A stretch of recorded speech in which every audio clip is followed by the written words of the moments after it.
हम दोबारा हाजिर है हाउस ऑफ द ड्रैगन के नए एपिसोड के रिव्यू के साथ। छठे एपिसोड में हमने देखा था कि डेमॉन की पत्नी और लॉर्ड कॉर्लिस की बेटी ने खुद को ड्रैगन की आग में जला लिया है। सातवां एपिसोड उसी के दाह संस्कार से शुरू होता है। अभी तक के सभी एपिसोड्स की खासियत रही है किसी न किसी बहाने से गैदरिंग होती है। यहाँ वो बहाना है दाह संस्कार। फिर वही कहानी, वही तनाव, वही गुरूर से टकराता गुरूर, सत्ता के लालच से टकराता सत्ता का लालच।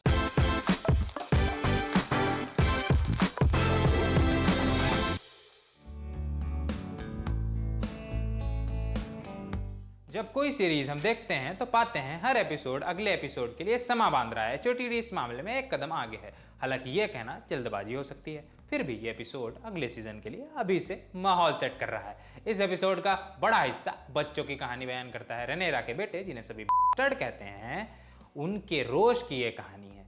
छोटी सी चीज बच्चे पर कैसे असर डालती है। जब रेनेरा अपने बड़े बेटे सेरियस से कहती है कि अपने कजिन से बात करो, उन्होंने अभी अभी अपनी माँ को खोया है, तो वो कहता है, क्या मैं अपनी कंडोलेंसेस क्लेम करने का अधिकारी हूं जबकि मैं बास्टर्ड हूं।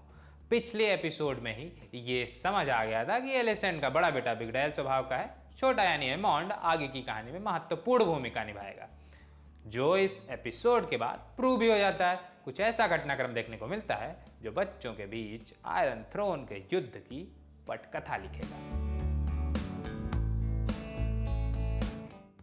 छठा एपिसोड थोड़ा हल्का था। कारण यह भी हो सकता है कि उस एपिसोड में मेकर्स ने कहानी एक नए मोड़ से गुजारने की शुरुआत की थी, जबकि इस एपिसोड में कहानी उस मोड़ से गुजर रही है।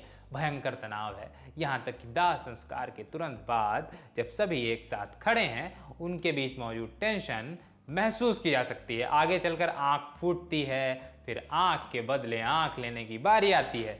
किसकी आंख फूटती है और किसकी आंख लेने की बारी आती है, इसके लिए तो आपको एपिसोड देखना पड़ेगा।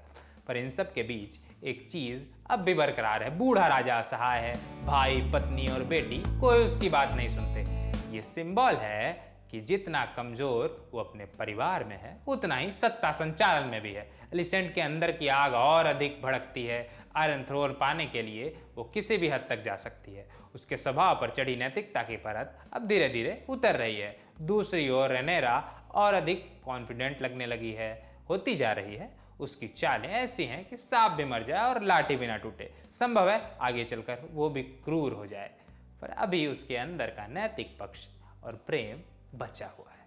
यह एपिसोड पिछले एपिसोड से जरूर अच्छा है, पर चौथे एपिसोड को यह भी टक्कर नहीं दे पाता। कई मौकों पर उस एपिसोड में महसूस किए गए युद्ध के भय को छू कर जरूर लौट आता है। डायलॉग्स एक बार फिर शानदार हैं, जैसे यही देखिए, do not allow your temper to guide your judgement. और या फिर जब ओटो रानी से कहता है, we play an ugly game but the first time I have seen it in you the determination to win it.